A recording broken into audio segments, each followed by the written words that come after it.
Good afternoon, everyone, and welcome to the webinar. I'm Ellie Stephenson, and I'm a lawyer at the Kosovo Tribunal in The Hague.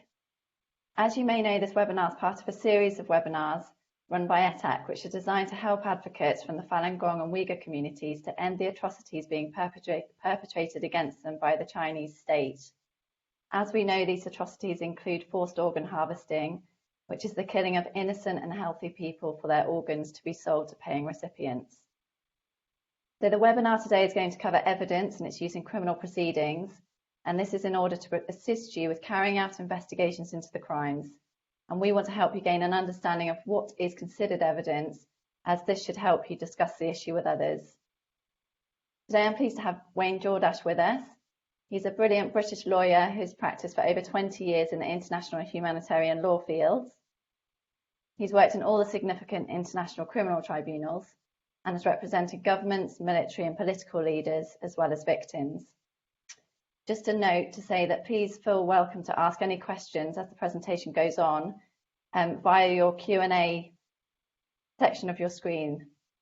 After the presentation, we should have some time to go through those. So for now, I'll hand over to Wayne. Wayne, the floor is yours. Thank you very much, Ellie. Thank you for attending this webinar. What I hope I can do over the next 40 minutes or so is to sort of just go through a few, I guess, what you might call tricks of the trade, tricks or techniques, approaches, if you like, of how to document crimes, particularly crimes against humanity or genocide, how to avoid some of the common mistakes when trying to obtain witness evidence, and how you might protect some of the evidence or information you're gathering from later criticism or later attack in a courtroom or in some kind of mechanism for adjudication. Now, of course, time is limited, so there's only so much we can go through, but there'll be time at the end of this conversation for you to ask questions. Feel free to send any questions you have at any time, and we'll try to answer them at the end of this session. So let's go straight to slide 2, please. Now, it sounds obvious, but the important starting point, of course, is knowing what you might be aiming for. So knowing what crimes you might be aiming for, knowing what the approximate definitions might be. Nobody is, of course, expecting you to know every single legal nuance of a crime, but knowing what the end point might be will help you, of course, direct your documentation, your investigations in relation to evidence, whether physical, whether oral, whether open source, internet, online evidence. So let's have a look quickly at a crime against humanity. Now, a crime against humanity defined as essentially one of a number of acts, and you'll see that on the screen now on slide 2, one of a number of acts committed part of a widespread or systematic attack on a civilian population. That's the essential definition of a crime against humanity. So what are you looking for in the first place? You're looking, first of all, at one of the acts which is on the screen now. Murder is obviously one of the most common types of crimes against humanity. Extermination, enslavement, deportation, and so on. That's what you're looking at, whether your specific crime, which is occurring at the grassroots, whether it's organ theft, whether it's killing, whatever it is, whether it fits into one of these acts. Now, you'll see in slide 3, the next slide, what you have at the end of these acts is what's called other inhumane acts. And that's a category of criminality which is not defined. It's not defined in the way that the others are, such as murder, such as torture. What that means is that if you find an act which doesn't fit into the categories above, but is of a similar character in terms of its suffering that it causes, or serious injury to body or to mental or to physical health, that might, which could be a crime against humanity.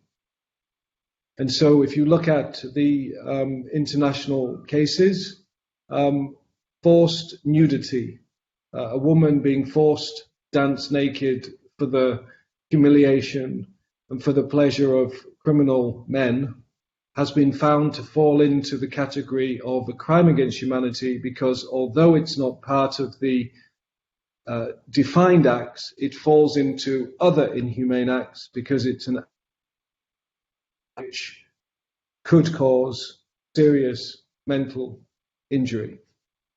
So that's your essential starting point in terms of understanding what you're looking for when you're documenting these types of crimes. Acts. And those acts, in order to amount to a crime against humanity, though, have to be committed in a particular context. So the act has to be committed, as you can see in slide 4, as part of a widespread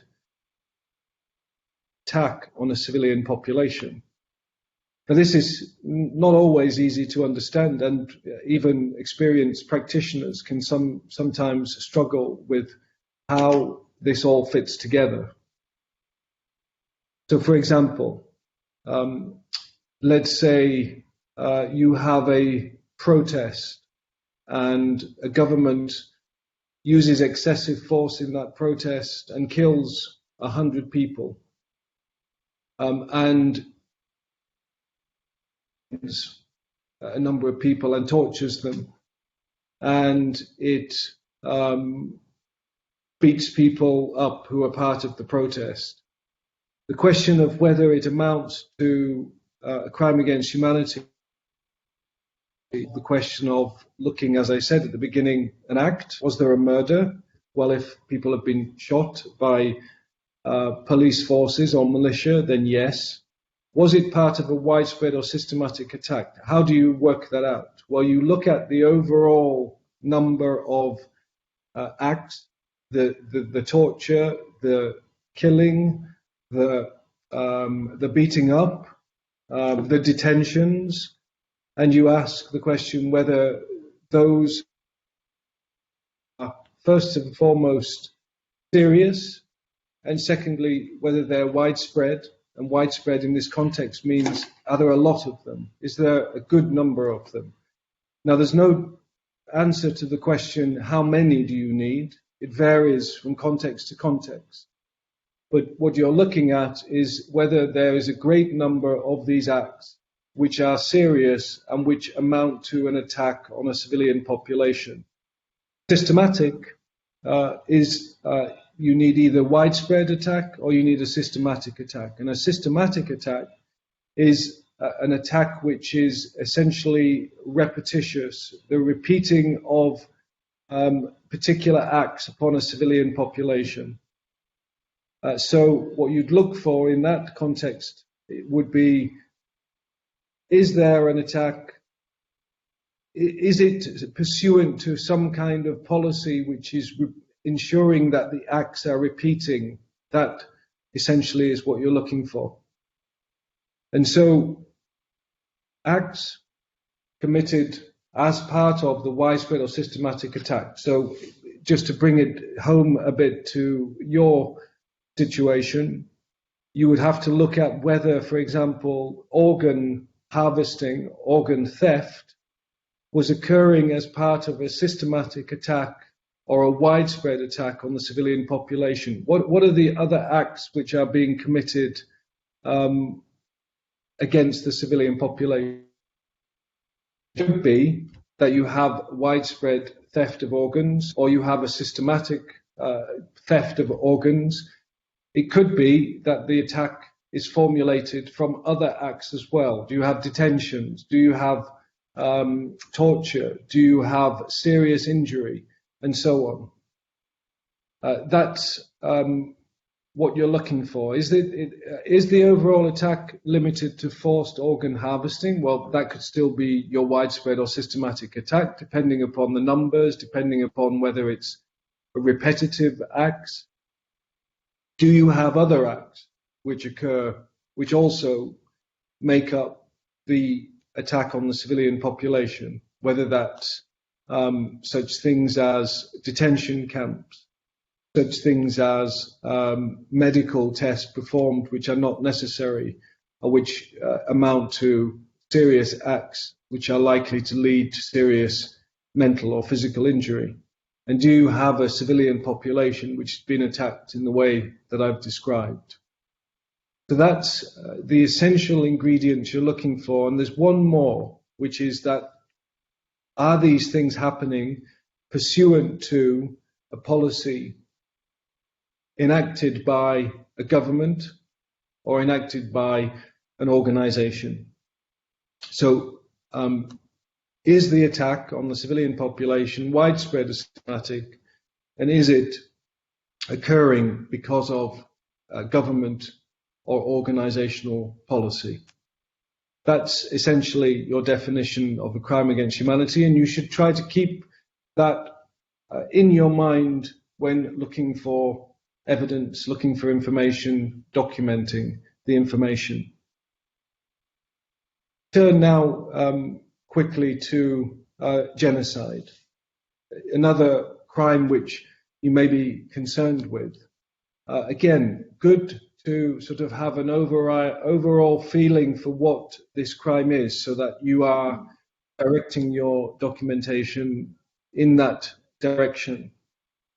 So genocide, as you can see from the slide, again, you have a number of acts. That's your essential starting point. Killing, causing serious bodily or mental harm, deliberately inflicting on the group conditions of life calculated to bring about physical destruction, imposing measures intending to prevent births, forcibly transferring children of the group.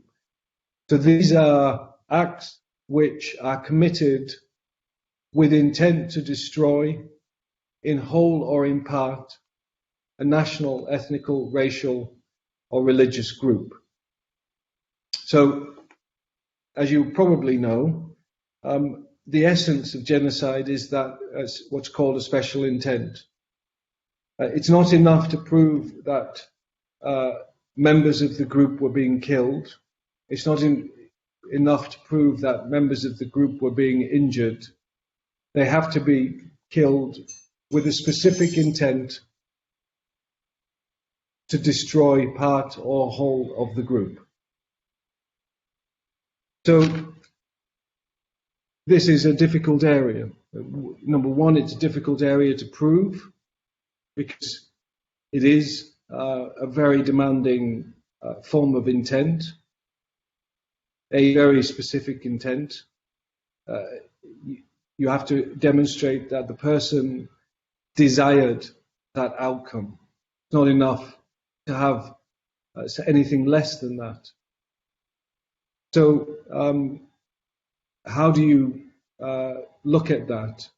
Well, an intent to destroy part or whole of the group. Again, this is not necessarily easy to prove, and many academics and many lawyers disagree on what precisely is necessary to be established to establish the special intent. Now, it's easy at the most extreme. If you look at, for example, Rwanda and the genocide there in 1994, where you had one group, the Hutus, with a massive attack on another group, the Tutsis, which over 3 months ended up killing hundreds of thousands of the Tutsi group, from machetes to guns to beatings to sexual violence. In some senses, a very straightforward example of genocide. There's no other intent that was obvious other than an intent to wipe out, physically wipe out. And that's what the destroy is aimed at here, physically wipe out that group. A more controversial example is the example of Srebrenica. Now, it's essentially accepted now as genocide. But at the time when the first judgment came out, there was and remains some discussion about whether that, in fact, was sufficient to demonstrate the special intent physically destroy. And the reason for that was this, that the Bosnian Serbs gathered a group of Muslims from Srebrenica, and the group for killing, and did kill, were what was referred to in the judgment as military-aged men. And so they estimate that anywhere up to 8,000 military-aged men were killed. And at the same time, however, the women and the children were not killed from the group of Muslims. They were essentially detained and then transported out of the area. And that essentially was the dispute. Why, asked those who disagreed with it being defined as a genocide, did the Bosnian Serbs transport the women and children out of the area if their intent had been to destroy the group? Why save the women and the children? The trial chamber and the appeals chamber of the ICTY, the Yugoslavian tribunal, answered that question by saying essentially that the Bosnian Serb military was aiming to physically disappear the Bosnian Muslims by aiming at a segment of the Bosnian Muslim population, and that by killing the Bosnian Serb military-aged men, they were effectively destroying the community of the Bosnian Muslims in that particular location, Srebrenica. What you're looking for in summary is indications from the acts which are being committed, which indicates that the group or the perpetrator is aiming to destroy the group or destroy a substantial part of the group. And substantial can mean by number. So in the Rwandan case, a substantial part of the group, a large, significant number of the group was being destroyed, which indicated quite clearly that the perpetrators were aiming at the whole group. But in the case of Srebrenica, what they said was, well, it's not just about the numbers, it's about the significance of the people being killed. So in this case, the military, by wiping out the men, by wiping out the military-age men, they were effectively trying to destroy a large or substantial part of the group or the whole group of that area. So you're looking at numbers, you're looking at geography, and you're looking at the significance of the people being killed. An obvious example would be, for example, if all the women were killed, all the women who could have children were killed, all the children were killed. That would be a significant part of the group, because without the women and without the children, the group could not survive. So you could have an indication there that the perpetrators were intending to physically destroy the group. So I hope that's clear, but I'll leave it there, and please feel free to ask any questions when we get to the question and answer discussion time. I'm completely aware, of course, of the discussion around the Uyghurs and the Falun Gong and whether genocide has or hasn't been committed, and we can discuss that in the next session. For now, let me hand over to Ellie to types of evidence that you might be looking for to prove the things that I've just been talking about. Okay, many thanks, Wayne. So first of all, I'm going to run through how you build a case, talk about evidence. So first of all, how do you build a case? You firstly look for something called crime-based evidence. That is evidence of what is going on the ground. So in this situation that we have in China, it might be, for example, medical tests that are going on, forced organ harvesting, of course, torture or people being illegally detained. And crime-based evidence will be evidence of things like individual criminal acts taking place, who the targeted victims are, where and how are the crimes occurring, and it can show the overall patterns of crimes being committed, which is important.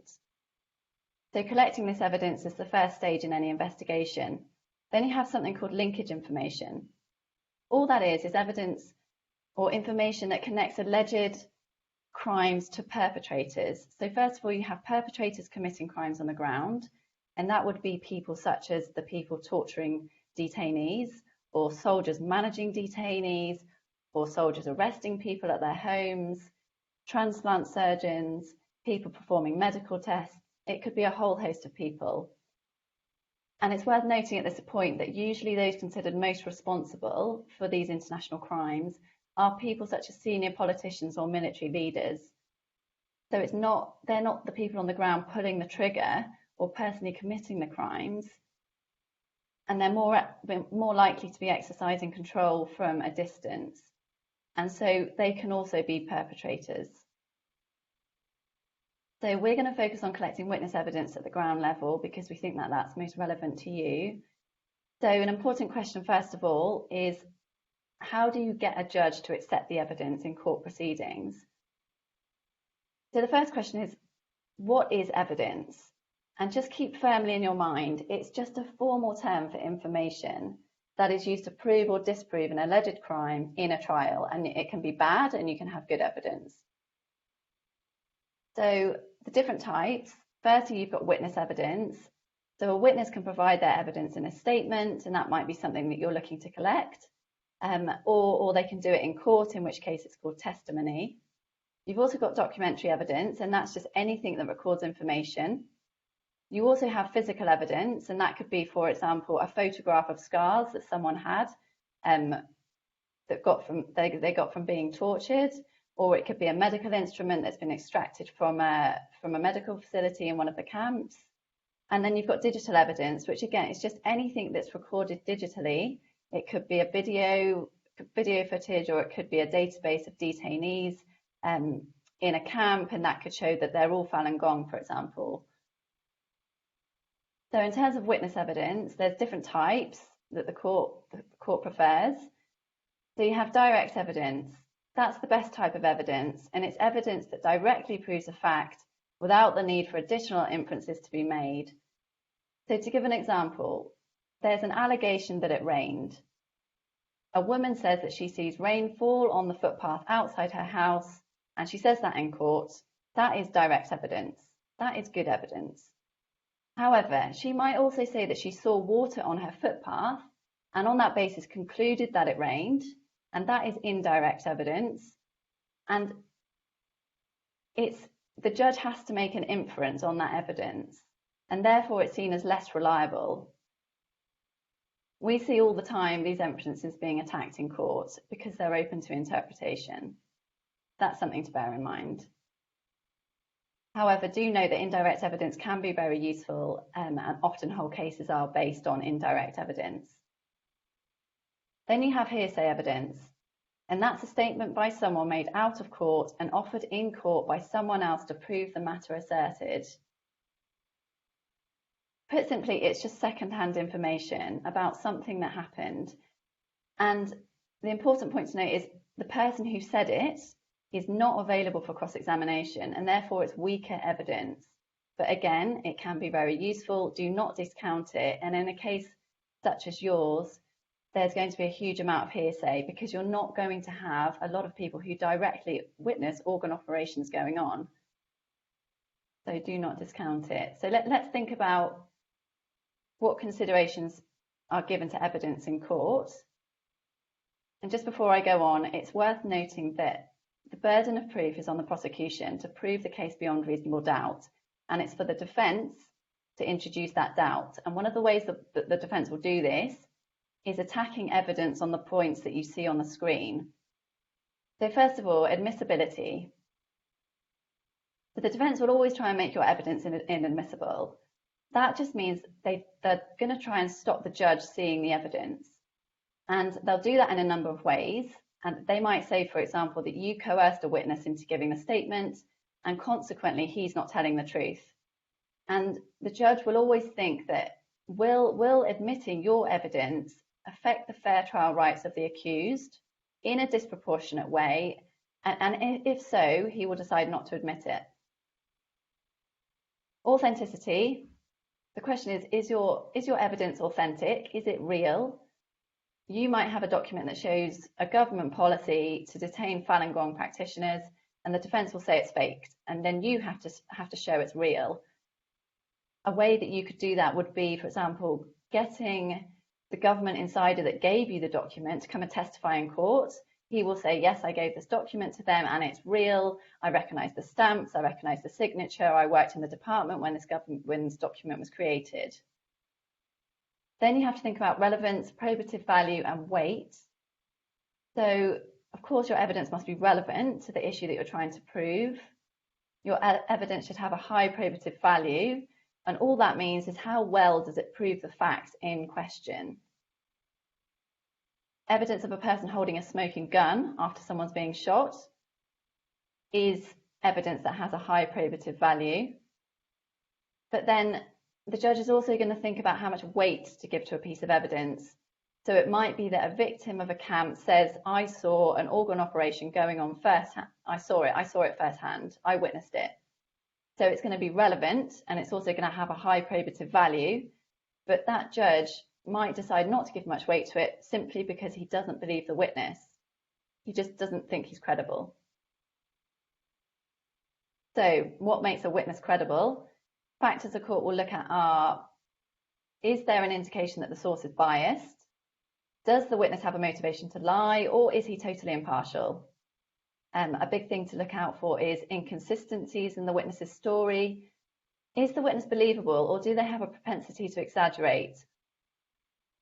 Thinking about an example might be that there's an overwhelming amount of evidence that it was common that 40 people were cramped in a cell, but your witness is so desperate to prove the case, he says, actually, there was 100 people in my cell. And that is not a good thing, because the judge is going to see through that. He's going to think he's an exaggerator, and the effect will be that the judge doesn't trust necessarily the rest of his evidence. So that's something to bear in mind. One final point is that you as the investigator must remain impartial, and that means that you have to present any exonerating information that you find in your investigation to the court. And when I say exonerating information, I mean information that's helpful to the defence. So just to give you some reasoning on that, because it might not be obvious. As the investigator, you have an obligation to find the truth. And when searching for that truth, you will inevitably come across evidence that's good and bad for your case.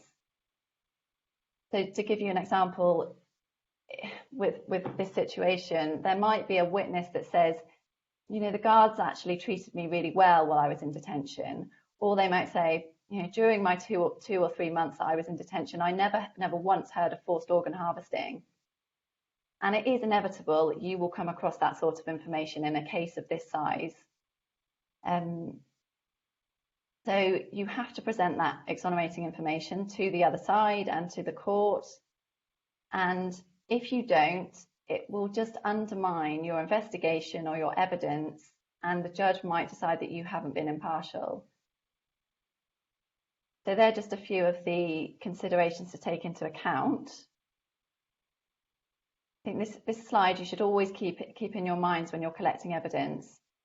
So the best type of evidence would have this checklist. It would be first-hand, it would be detailed, it would be internally consistent and corroborated from several angles. And what that means is supported by other witness statements or supported by other documentary evidence saying the same thing as the evidence that you have in front of you.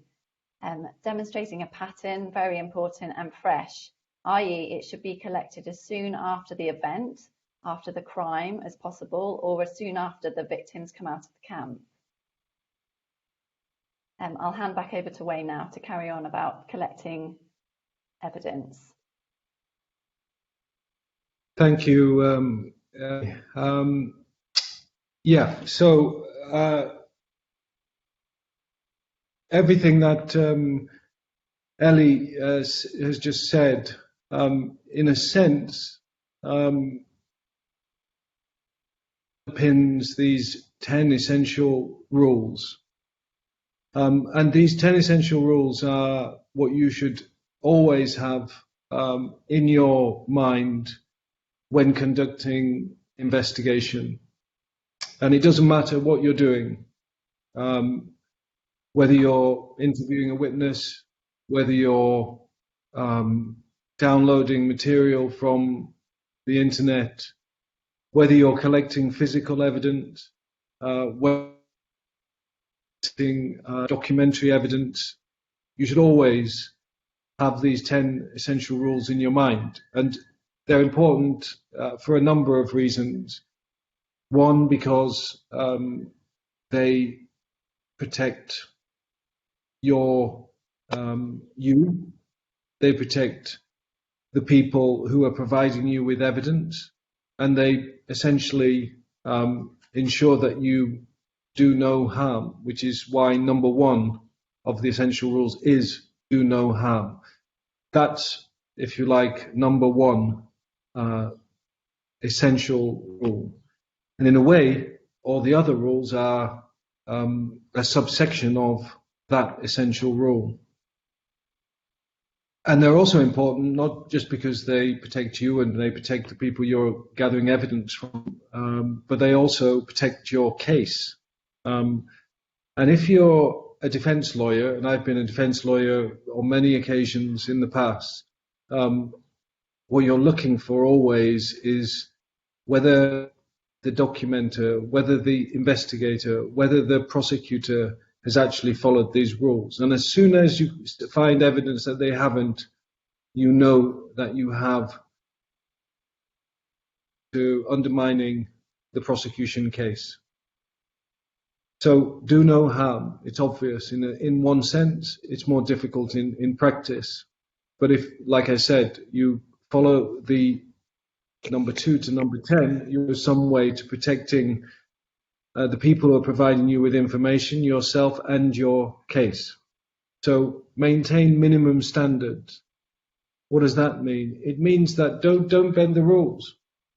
Everyone's going to get desperate at some prove their case, and especially when the injuries are so severe, the harm is so horrible, and the perpetrators are determined to continue with their crimes. It's always difficult to maintain those minimums.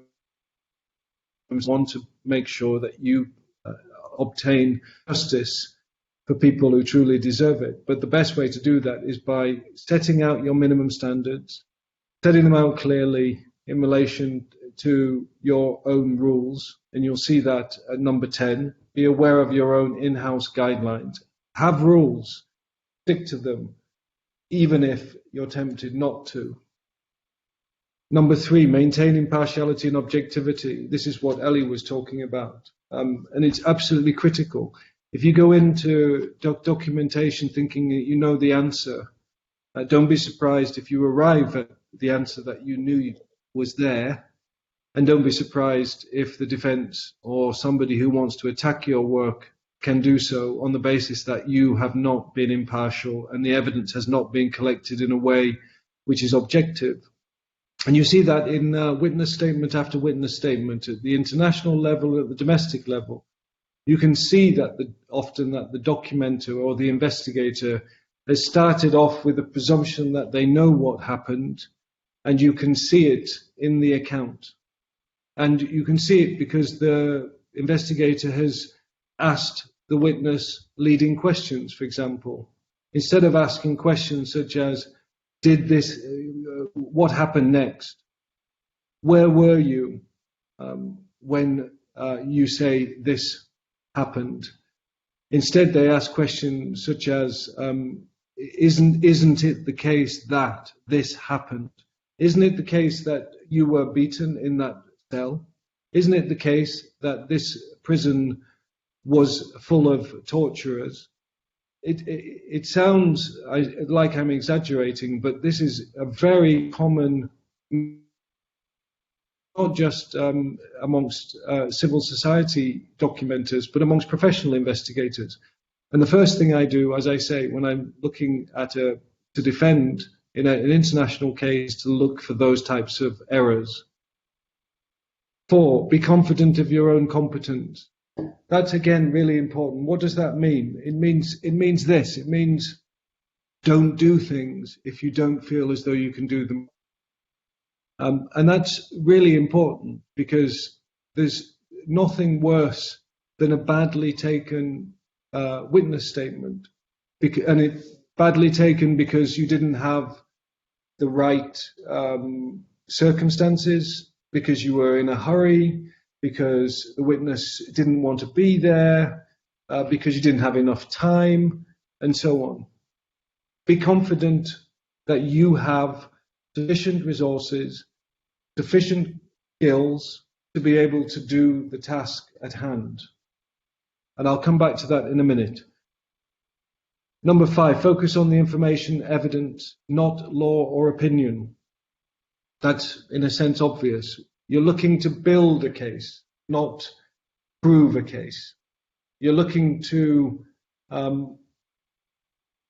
discover what the facts are, not provide an opinion as to what you think the facts were. And so, number 6, record, collect and preserve all information and evidence. And Ellie touched on that. Just because it doesn't help, you still need to record it. Just because it suggests somebody might in fact not be guilty, you have to record it. And if you don't, it will come back and undermine your investigation because your evidence won't be strong.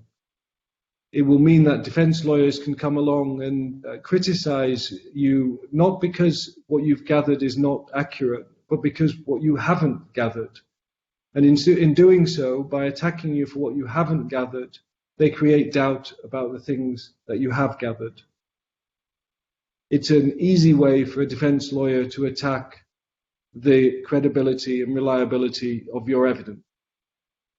And in order to ensure that you protect the credibility and reliability of your evidence, you need, as number 7 says, an organized system to record the steps that you take and the results.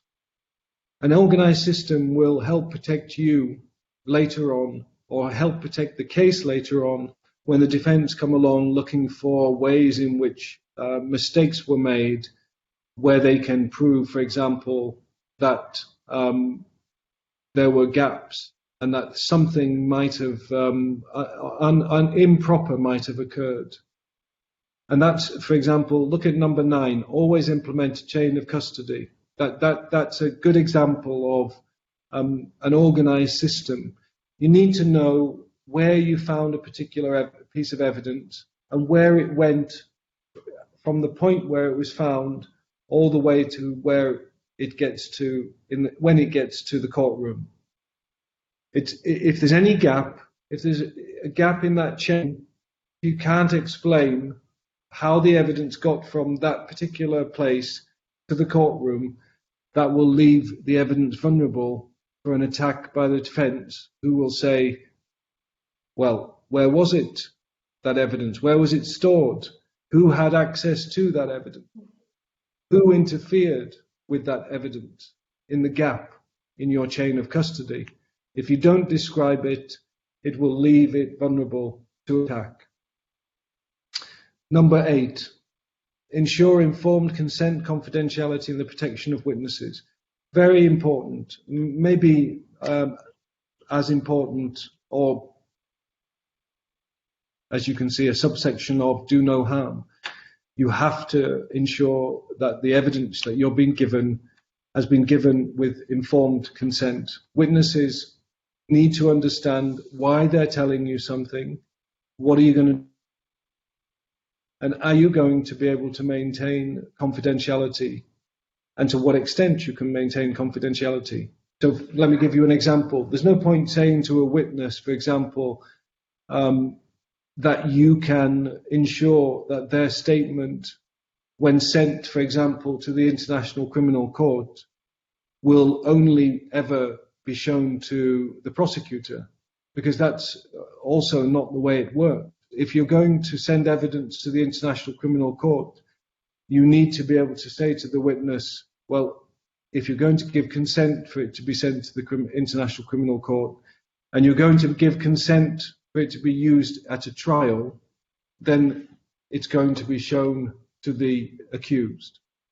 And you need to ensure that each step of the way you're obtaining informed consent. Consent to what that witness is consenting to happen to their evidence.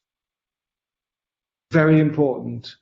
And there are limits, of course. You know, you can't always ensure confidentiality, and you can't always ensure that the witness receives the fullest of protection, or the protection that they want.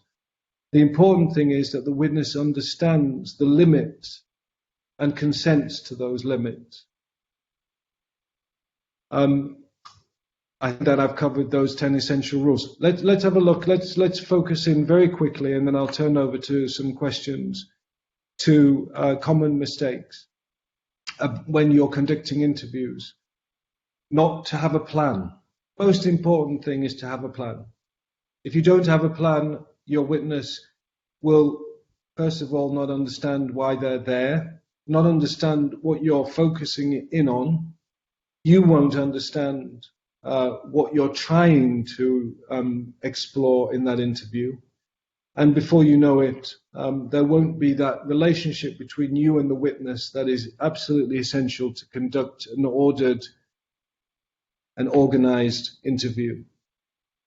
And so you need to understand what your overall body of evidence already is, so that you can situate your particular witness and the interview process within the context of the overall pieces of evidence. So you can ask the most relevant questions. And so that when a witness says something which you know or you suspect is not accurate, you can challenge them as to what they've said. I'm not suggesting you cross-examine your own potential witness or put the witness under huge pressure, but you need to be able to understand what the overall evidence says, what a reasonable view is, so that you can press a witness if what you're receiving from a witness is not consistent with what you've heard before, not consistent with common sense, not consistent with what you think happened in that particular location or particular incident. But it's a particular story. You've got to be open-minded. A witness can tell you the truth and it not fit with what you've heard before. Nothing should be too surprising in these types of incidents or stories. Witnesses can be completely truthful and completely surprising. And they can also be the reverse. They can be completely wrong, but completely convinced that they're right. These are correct, and you must be open-minded to it and be prepared to interrogate to a certain extent, explore to a certain extent, but also accept to a certain extent. It's the witness's account, not yours. And that's why you'll see here the common mistakes. The common mistake is to leave inconsistencies or to examine those inconsistencies. You've got to try to understand them, try to explain them, but at the end, it's the witness's account, not yours. And you'll avoid some of these common mistakes by just following a very rigorous approach to the interview process, a plan, making sure the conditions are right to take that interview. Ensure that you're not leading the witness to where you want to go. You're allowing the witness to lead you, but lead you in the context that you understand the overall factual circumstances, so that you can also guide the witness in the direction or to the subjects that you in fact want to discuss. Let's have a look quickly at the other slides to see if there's anything I haven't covered. I've said that witness statement belongs to the witness of inconsistencies, but don't be too frightened of them either. Inconsistencies can sometimes reflect an honest account. If I see a witness statement as a defense lawyer that has no inconsistencies in it, that I know something's wrong with that witness statement, because human life is full of inconsistencies, full of memory lapses. These are natural things. So don't be frightened of inconsistencies, but also don't be too respectful of them either. This slide, and then I'm going to stop and allow some questions. But witness summaries, this is an important issue. There is a debate within international criminal law as to whether non-professional investigators summaries or should be taking witness statement. Some people think that only professional investigators should take witness statements, because only professional investigators are able and skillful enough and have the right techniques to be able to do so. Personally, I don't agree with that. I think that the question should always be, are you in a position to be able to take a good witness statement? If you think you can, if you think you can get a good count from the witness, if you think you can do the things that I've just been talking about, if you think you can avoid the common mistakes, if you think you can ensure that the witness will be safe, if you think you can ensure that safety will not be compromised, then why not? Take a statement. But you have to remember that that statement, once it's formalized, once the witness signs it, it becomes the witness's statement. And so, for example, International Criminal Court, then the prosecutor would need to see that statement, and that statement would potentially be disclosed to the accused and used against the witness if it is not a robust statement, if it's not a good statement, if it's not a statement which accurately reflects what the witness wanted to say. So if in doubt, then take a summary. Take a summary which will help define what the investigation, or help to define the direction of the investigation. If in doubt, if you don't think you can take a full statement, take a witness summary, take the four corners of the witness's evidence, ensure that anybody who reads that summary will understand essentially what the witness is able to testify to, but is not signed by the witness, so it never can be used against the witness, because it doesn't represent the full account of what the witness wants to say. It just represents what the witness might be able to say. Let me just move, Ellie, if I can, to the last slide, and then I'll turn over to some questions. This is a note I wanted to raise about social media and using the press generally. The social media can be a fantastic instrument, as you will know, in terms of advocacy, in terms of raising awareness, in terms of ensuring some minimum forms of accountability. But it can also be a very dangerous thing. It can be an unfair thing. If accounts are being spread on social media which are not rigorous, which are not based on clean, convincing evidence, then it can be unfair. It can alert perpetrators to the direction of the investigation. It can provide misinformation which only contaminates an investigation, and it can place witnesses into jeopardy in terms of their safety and their privacy. So social media, I would say, has to be approached in a very respectful way, mindful of the dangers of evidence which isn't properly collected, which isn't properly convincing, which can be attacked and misused. So with that, I'll open to question and answers, and I look forward to engaging with you. Thank you very much, Wayne. Just a note before we go on to the Q&A, there are several slides in the presentation that we didn't cover because we're running out of time, but it would be useful, and everybody will get sent a copy of the slides. It will be useful for you to look through them because it's just a step-by-step guide on how you take a witness statement, what questions you ask, how you actually write things down in what order. So that should just provide you with a useful guide as well. So going to questions.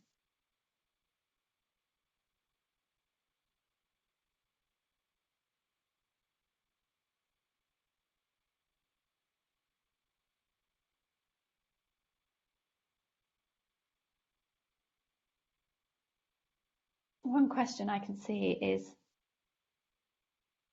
how do you think the Chinese regime is hiding these atrocities based on historical investigation on other genocides?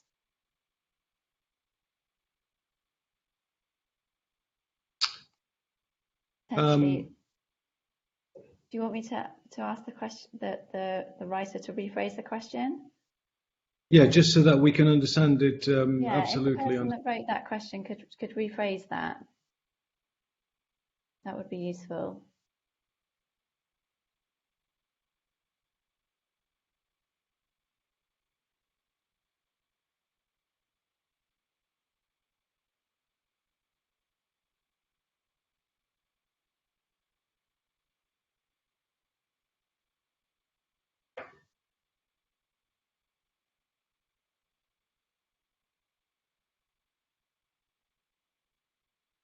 Again, there's a question from Fiorella Luna. In particular, what are the errors to avoid? Could you let us know in relation to which part of the presentation, or in relation to what exactly? That would be helpful. I can have a try to answer the hiding of atrocities. I think there's while it's been rephrased, but as I understand it, I think the question goes to the different ways, in a way, of committing genocide. What was, and I mentioned this in terms of the Rwandan genocide. There was no effort to hide that. It was quick. It was mass destruction over a very short space of time. It was, if you look at the footage from the Rwandan genocide, it's killing in the street, killing at the roadside, it's killing in churches, it's burning in places where Tutsis have been forced to gather. There's no mistaking it. But there are other types of genocide which are, of course, much slower. What's happening in Xinjiang to the Uyghurs has been described as genocide, but it's much more difficult to prove because it's a less dramatic or immediate of killing, basically, and that's how you can hide a genocide. I'm not making a comment whether it is genocide. What I'm saying is that the intent to destroy can be an intention which is spread over a long period of time, where, for example, it's not immediate killing, it's about the long-term destruction of a group, the fitting of contraception, forced contraception, which eventually will ensure that the group dies out. but won't necessarily lead to immediate death. So it can be hidden because it's slower, because it's more intended to occur over a longer period of time. I think that's what the question was getting at. Okay, moving on to another question. Can you provide some examples of types of evidence presented to a court that are indicators of the intent element? Yeah, I mean, the most obvious is the killing. If the group did for killing, killing of children, killing of women, killing of the group, there would be witness statements of people who have observed that, witness statements of people who have lost family members, witness statements of people who have observed mass detention leading to killing. You could also have documentary evidence which shows the creation of conditions which are calculated to lead to the destruction of the group. Again, looking at, for example, the Uyghurs in Xinjiang, you could produce evidence, for example, of their detention, of forced contraception, of forced labor conditions. So it's, the most obvious is the killing, but there's evidence of mistreatment, which allows the inference to be slowly inferred. It's if you're looking at circumstances which essentially show the mistreatment of a particular group, which when you look at it together, show that more than just persecution, it moved beyond persecution, it moved beyond the infringement or the severe infringement of fundamental rights and escalated from there to something more. So essentially, you're going to have to analyze the whole of the circumstances to see if, when you look at all of the circumstances, was something going on here which was more than just persecution, which was directed towards getting rid of that group in a physical sense. Exactly, and just to add to that, I think in really basic terms, an example of an intent, you have to show an intent to destroy a group. So, for example, you might have 10 people that have been murdered, but the person who's committing the murder they just intend to kill those 10 people. What you need to do is show that they're intending to kill the group, not just to commit the murder. So, for example, with the Uyghurs or the Falun Gong, you would need to show that they have an intention to wipe out this group of people because they find them a threat to the regime. Not just, for example, that they're killing them for profit for their organs. So an example, a very basic example, would be a document which says, we want to wipe out the Falun Gong entirely, written down on a piece of paper that you could present in court. So that would be a very basic indicator. And I mean, I have done cases where you do find those star documents, but otherwise you have to piece together lots of different evidence to show that there is this intention to wipe out the group, rather than just killing them or torturing them for another purpose. So I think we're running out of time. Do you want to add any more to that? Just and it's not an either or. Many purposes can exist at the same time. So you could have the Falun Gong, for example, a purpose to get profit from the organs, but you could also have at the same time a purpose to destroy. But what you'd need to do is go beyond the profit, proof of desire for profit, and go to show that the perpetrator had formed the view that they were happy if the group was destroyed, so that it was profit or destruction. Either would do. That would be sufficient. Mm-hmm.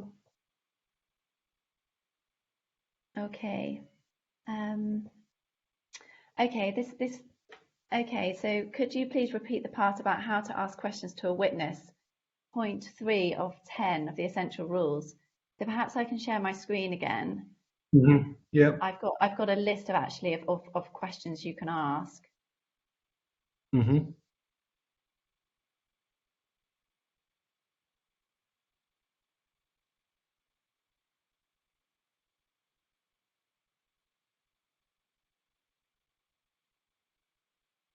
So how to ask questions to a witness. Let's have a look at these. These are just generic, but perhaps we can elaborate on them. Yep. This is good. This slide is because this is how you should be starting your questions. So if I'm conducting an interview of a witness, what you need to know before you start is the approximate area that the witness is going to be able to talk about. So let's say they can talk about what happened in a detention center, what happened to them.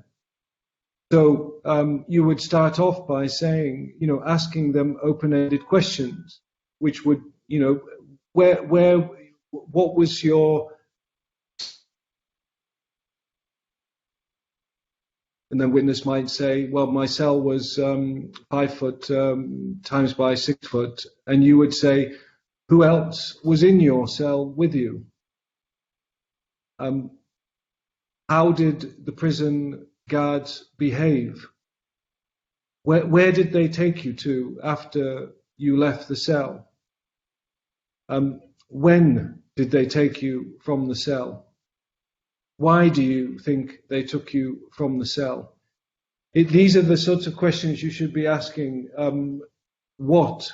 How? Who did it? Why did it? You're on a mission to explore. And of course you can direct the witness, because you don't want the witness talking about what he had for dinner and what he had for breakfast, and you don't want him who his family is. You want to focus on what was the conditions in the prison. So you want to be able to guide that witness to where you want to go, but you don't want to tell the witness what was the condition like in the detention center. Who was there? Why did they do something? Where did they take you? What was it like? These are the questions which will take you to where you want to go, because these are the questions which will allow the witness to talk. And if the witness goes off in a direction into a subject which is not particularly relevant, then you can bring them back by asking something more specific. You can remind them of what they've just said. You've just said you were in a cell which was 5 meters by 6 meters, and you told me that there was 3 people in the cell with you. Describe to me who those 3 people were. Describe what those people were doing. So keep reminding the witness what they've said, so that you stay on the right track and you guide the witness where you want to go, but you're always asking these open-ended questions. That's how you will make sure that the witness says what they want to say, and is not that what they say is not undermined by what you believe happened. And so it's the most important thing that the witness says what what they want to say, and is not guided by your version, because as soon as it's guided by the investigator's version, it becomes weaker.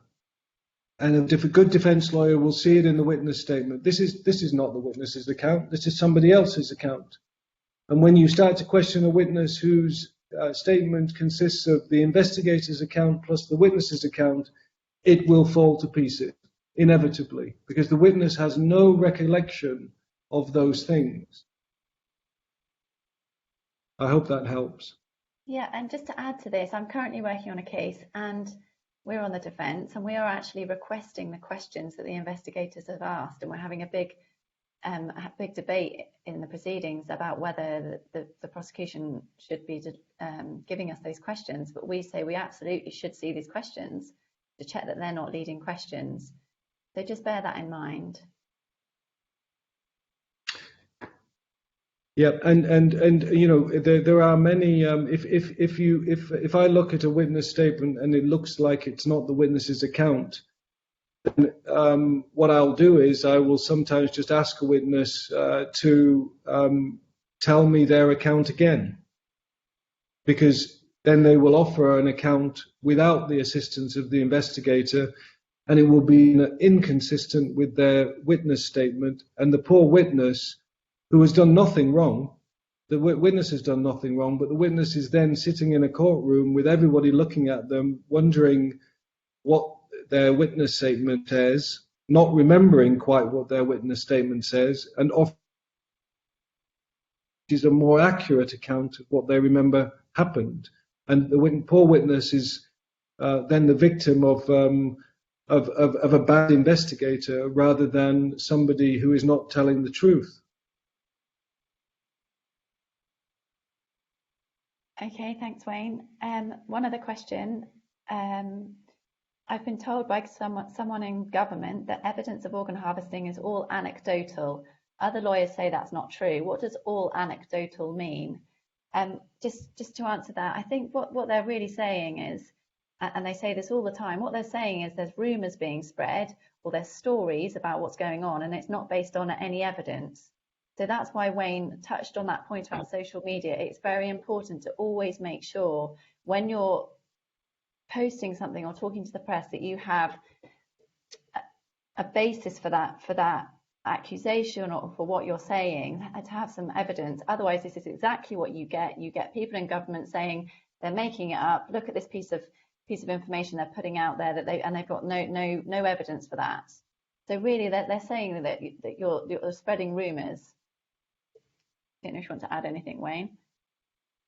Yeah, I think I would, because you know, every criminal case or most criminal cases are jigsaws, if you like. They're cases put together by small pieces of evidence. Don't approach your investigation like you're a golden ticket, if you like, or a smoking gun, let's say. You know, you have to build up a picture. If you like, you build up a picture from anecdotal evidence, from a witness who says, I heard something. They heard from my friend that he had been kidnapped by the Chinese and threatened, and they wanted his organ. On one view, that's anecdotal. On another view, it's a little piece of a jigsaw. And if it's collected in the right way, little pieces add up to the whole. So it's not really a valid criticism to say it's anecdotal. If I say my brother was killed, you could argue that it's just one person saying it. It's just me saying it. But if somebody else then says their brother was also killed, and another person says it, then those pieces of anecdotal evidence can become very powerful pieces of evidence.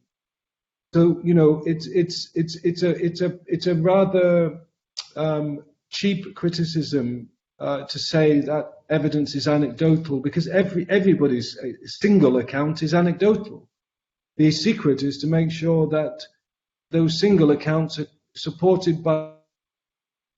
Slowly you build up evidence and it becomes stronger and stronger until it creates evidence which can prove a case beyond a reasonable doubt. Absolutely. Okay, I think we'll do one more question and then we'll leave it there. Could you please elaborate on what might be considered biased evidence?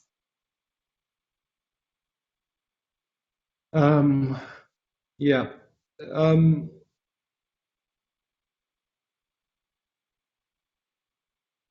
Biased evidence.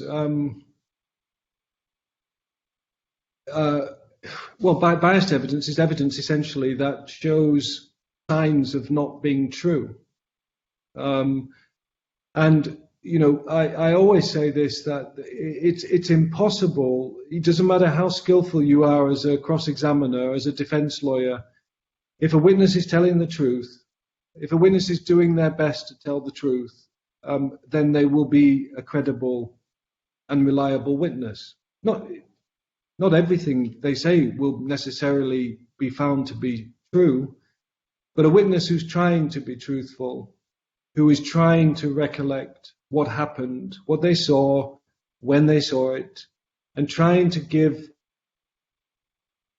account of how they remember things happening, is a dangerous witness for a defense lawyer, because it's impossible really to undermine them, because they are essentially trying to give unvarnished, impartial, unbiased evidence.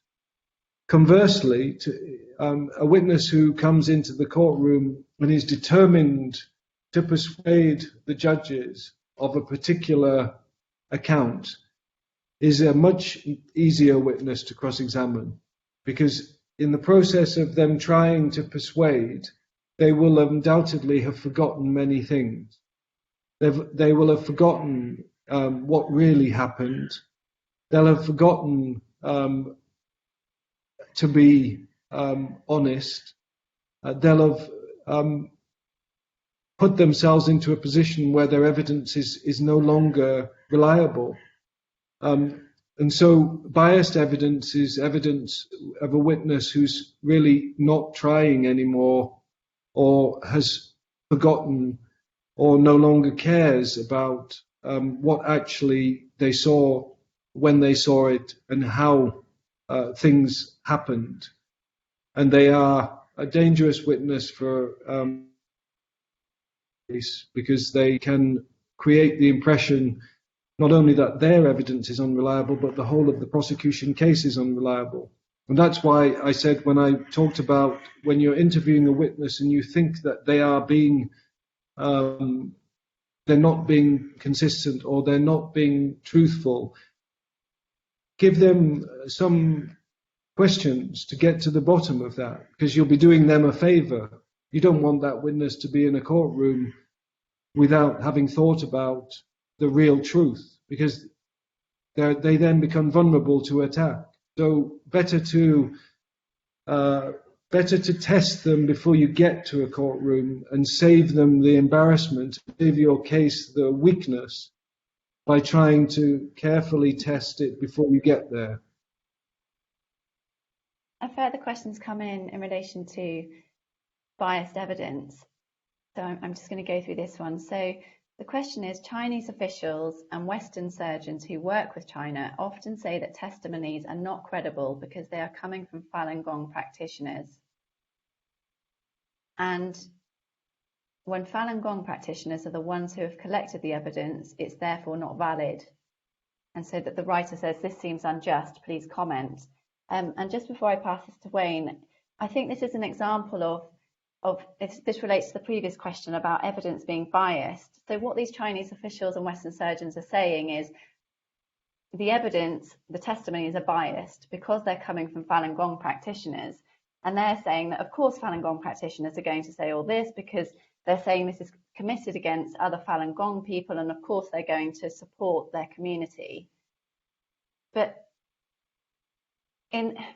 of course, that's always going to be the case. Evidence coming from people that are being victimized, but where an example of biased evidence in this regard might be, for example, if somebody had a mother who was killed for her organs and the daughter is giving evidence, the other side are going to say things like, your evidence is so biased because you are so distraught about what happened to your mother, therefore your evidence is biased. That's the sort of thing that causes criticism of evidence being biased. I don't know if you want to add anything to that, Wayne. Yeah, well, of course. Sorry, Karen, you go. Sorry. No, go on. No, I finished. Well, what I was going to say is this: that of course is not a criticism which just can always apply, because every single victim would always be accused of being biased, which is obviously not true. Victims are very capable of giving honest accounts, but what it does do is show the importance of ensuring that when you're gathering evidence which supports your case, but also evidence which doesn't. Because then when you present the whole body of evidence, the judges will see that you have tried to do your best to present the truth. Even though you're a victim, even though you're on the side of the victim, you have still maintained impartiality. And that will protect you from accusations that you're incapable of being unbiased and impartial by showing that you have been impartial and unbiased. It's not fair. It's not fair, of course, that you have to take those steps to prove not only that you're a victim, but that you're an unbiased victim. But that's the nature of a court process, that you have to show, and that you have to show that you're biased, and that you have to show that you're trying to describe things as they occurred. And that's the way you can protect yourself from unfair accusations of being biased, by showing that you have been fully prepared to gather evidence for your case and gather evidence against your case. Exactly, and just to add to that, there's other evidence will also come from other places aside from Falun Gong practitioners and victims. That's what we were saying earlier, it's important to collect information from impartial people, so people that aren't from the Falun Gong community. So for people that listening that watch the China Tribunal, every time a question was asked of someone, they said, are you a Falun Gong practitioner, or are you a Falun Gong supporter? And where they were going with that is they want to say, look, we've got evidence from people that are not affiliated with Falun Gong in any way. So you had evidence coming from mathematicians, from the states, who had nothing to do with Falun Gong, showing how evidence was being manipulated by the government to manipulate transplant figures. So they're not Falun Gong. So to answer those sorts of criticisms from Chinese officials, you can say there's also a lot of evidence coming from non-Falun Gong practitioners, a huge amount. Yeah, I think that's an excellent point. That these cases are never proven just by victim evidence.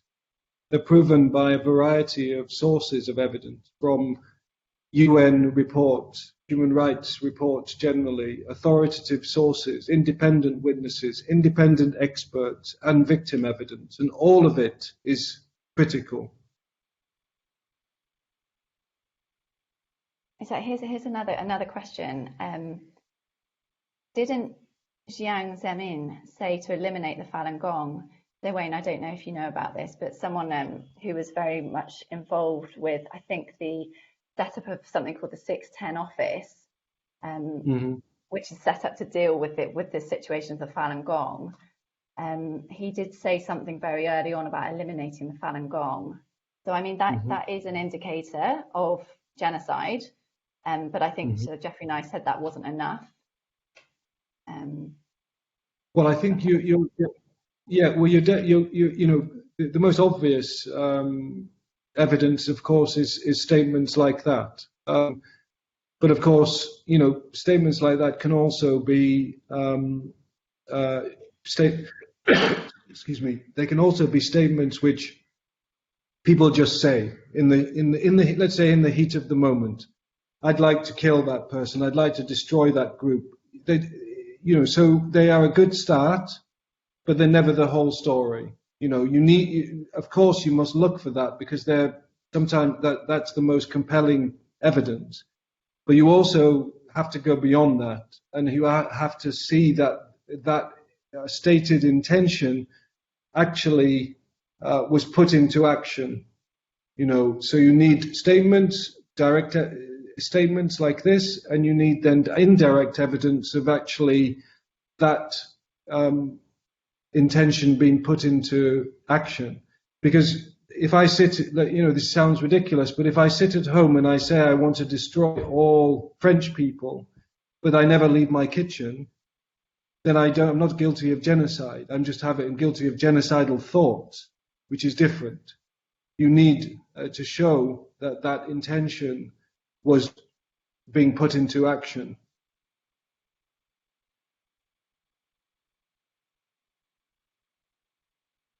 Okay.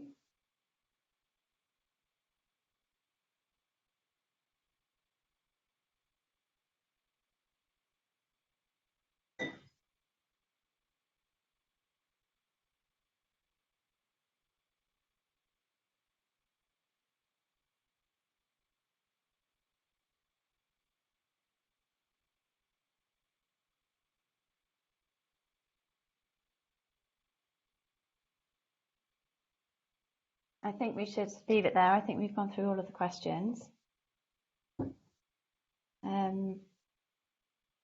So all that's left to say is thank you very much indeed, Wayne. It's an honour to have you. Everything was very clear, and I'm sure you've helped the communities a lot.